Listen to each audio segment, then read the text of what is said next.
덕부입니다. 감사합니다. 감사합니다. 덕분입니다. 자, 오늘 아침에도 우리 대명님께서 질문해 주셨습니다. 자, 여러분들이 함께 잘 살기 위해서는 이렇게 함께 하고 있는 분들이 서로 조화를 이루어서 재미나게 착착착 손발이 맞아서 살면 정말 좋겠죠? 그 방법이 뭘까요?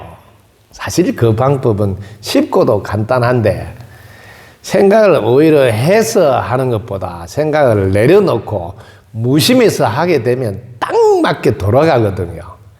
그리고 무심해서 여러분 한 생각을 내어주면 돼. 굳이 말을 안 해도.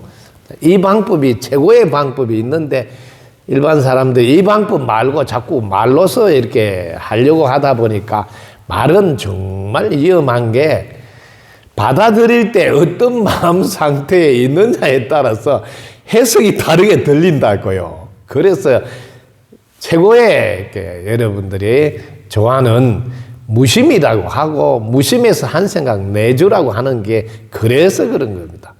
예를 들어서 이 사람이 웃으면서 말을 하는데 자기 마음 상태가 지금 불편할 때는 누구 놀리나? 뭐 씩씩 웃으면서 말을 하게 이렇게 해석한다는 거야. 너무 웃기잖아요. 상대방 내가 웃으면서 편안하게 당신에게 에너지를 보내기 위해서 웃으면서 이야기하는데 자기 마음이 편치 않을 때는 놀린다고 생각을 해석으로 한다는 거예요. 너무 황당하잖아요.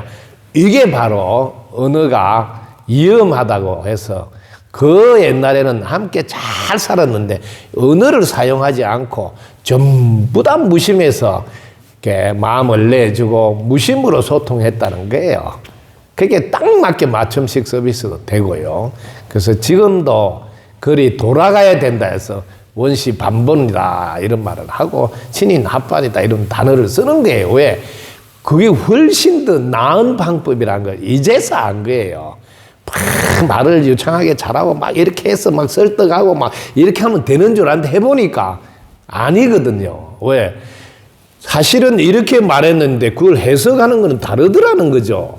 그래서 외교 관계에서도 우리가 국가와 국가 외교 관계에서도 영어 문장을 하나 썼는데 이 영어가 단어가 이런 뜻도 있고 이런 뜻도 있고 이런 뜻이 있어 나는 그런 뜻을 안 했다. 외교에서도 아주 우습게 이렇게 서로 그걸로 갈등 일으키는 사례들도 상당히 많습니다. 그래서 힘이 센 사람이 우격다짐으로 우리는 이런 식으로 했다가 그렇게 끌고 가고 그러거든요.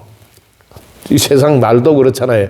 말도 거기에는 숨은 뜻이 있잖아요. 그렇다는 거죠. 그래서 여러분들이 일깨워 주려고 할 때 말로 하는 것보다는 무심해서 한 생각 내주고 특히 내가 본보기로 보여줘서 본받게 하는 걸 꼭 하시면 좋겠다. 자, 그리고 한 발 더 나아가서 사실 일깨워 주고 싶으면 칭찬을 하시라고. 칭찬할 게 없는데요. 왜 없어? 함께 해준 게 칭찬할 거리잖아요. 왜? 함께 해줬으니까 고맙잖아요. 또 해준 것을 또 고맙잖아요. 또 함께 또 같이 할 수 있는 것도 고맙잖아요. 이렇게 고맙다고 표현하면 이게 칭찬이에요. 그럴 때 우리는 같이 할 때, 저분과 같이 하면 신나, 재미있어. 왜? 늘 칭찬을 받아서 기가 살아나니까. 이게 일깨움에서는 더 빠른 길이다. 전 제 경험이에요. 그래서 제가 사실 저는 항상 더 잘하도록 해왔던 우리 어머니의 칭찬 기술 덕분에 늘 제가 칭찬해서 더 잘하게 하는 것을 제가 경험으로 봤을 때 훨씬 낫다. 그러나 이 공동체 생활에서 이제 제가 일깨워 줘야 될 때는 지침이라 하고 이렇게 다 같이 듣는 데서 이렇게 지침을 이렇게 하세요 하는 안내는 하시죠.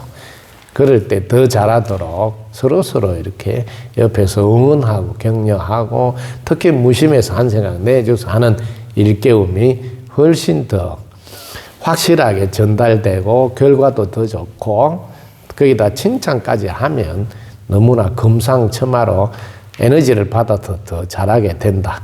이렇게 정리하시면 되겠습니다. 특히 일깨워 준다 할 때 여러분이 해보세요. 그래 하면 안 된다는 게 강할 때 꼭 일깨워주는 느낌이 안 들어요. 내가 더 낫다 하는 느낌으로 그런 식으로 하면 안 돼 하는 느낌이 전달될 위험이 있어요. 지가 뭔데 내한테 뭐 이러니 저러니 이런 생각이 들 때가 있다는 거죠. 왜? 이미 마음속에서는 그러면 안 되는데 하는 게 강하게 벌써 일어났기 때문에 부드럽게 막 전달하려고 이거 노력하지 않는 한은 그대로 감정이라는 것은 이미 발산돼서 전달돼 버리거든요. 그러면 말투가 부드럽게 입꼬리로서 잘 안 나와 해보시면 그래서 그때는 정말 일깨워 준다는 게 아니고 지 잘났다고 내한테 훈계하는 것 같은 느낌이 든다는 거죠. 이건 매우 조심해야 될 부분.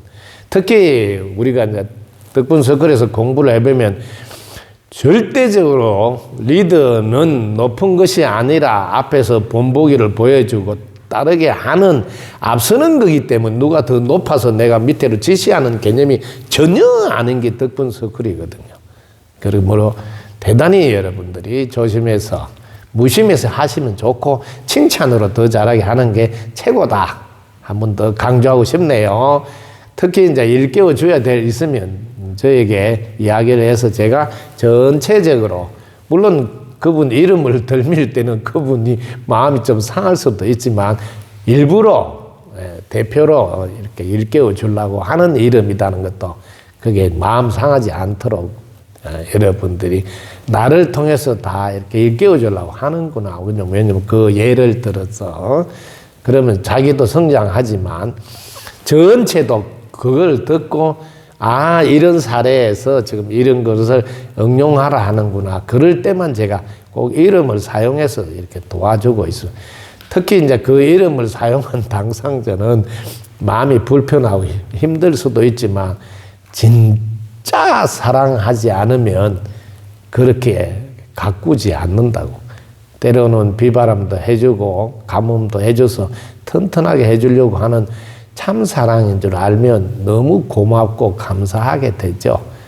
그런데 많은 사람 앞에서 내 이름 들면서 또 우리가 사용하면 안 되는 쪽팔리게 말이야. 창피스럽게 뭐 이름을 꼭 들미야 되나 뭐 이렇게 했을 때는 뭐요? 그 귀한 고마움이 싹 사라지고 뭐 수용 허용을 안 해버렸으니까 또 그걸 실천을 제대로 못 해서 자기 인생에 계속 거기 따라다니면서 자기 발목을 잡는다고. 왜? 실천을 제대로 안 해낸다고요. 왜? 허용 수용해서 고맙게 받아서 다시는 일이 없도록 내가 본보기 되라고 하는구나 하고 너무 고마워해야지 그걸 통해서 자신이 성화되고 또 주위 분들이 오히려 존경하게 돼. 그렇게 이야기하는데 그걸 고치고 우뚝 섰구나. 어떤 사람들은 그럴 때 오히려 위축되고 오히려 피하고 더 움츠릴 수 있는데 이런 생각을 하게 되죠. 그래서 사실 대단하게 사랑하지 않으면 절대 이름을 들면서 하지 않습니다. 이거는 그분에 대한 사랑이 너무 지극하다 보니 이렇게 해서라도 반드시 일깨워서 우뚝 세워야 되겠다는 강한 마음이 있을 때만 사용하는 거거든. 그렇지 않으면 두리뭉실 이름 안 하고 그냥 예를 들어서 이야기하지요. 차이점을 여러분 알면 얼마나 사랑하는지도 여러분이 느끼게 되지요. 자, 덕분입니다. 감사합니다. 감사합니다. 덕분입니다.